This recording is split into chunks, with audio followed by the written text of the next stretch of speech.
شریف موضع احمد کوڈان میں سیلابی ریلا داخل ہوئے ہیں، جس کی وجہ سے سینکڑوں گھر زیر آب آ گئے اور سینکڑوں ایکڑ رقبہ پانی کی نظر ہو گیا۔ علاقہ مکین بہت ہی پریشان ہے اور اب دریا کا کٹاؤ جاری ہے اور اس کا رخ موضع احمد کوڈان کے مقامی قبرستان اور دربار کی طرف ہے، جو دریا سے کچھ ہی قدم کے فاصلے پر ہے، مگر حکومت کی طرف سے ابھی تک کوئی حفاظتی انتظامات نہیں کیا گیا۔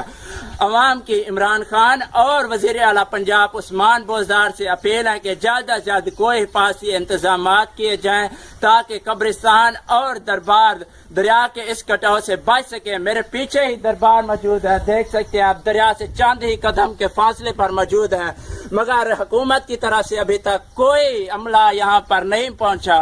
خدا را حکومت کو چاہیے کہ جلد از جلد کوئی حفاظتی انتظامات کیے جائیں۔ کیمرہ مین دلبر حسین کے ساتھ شہزاد احمد، ENN نیوز، رحیم یار خان۔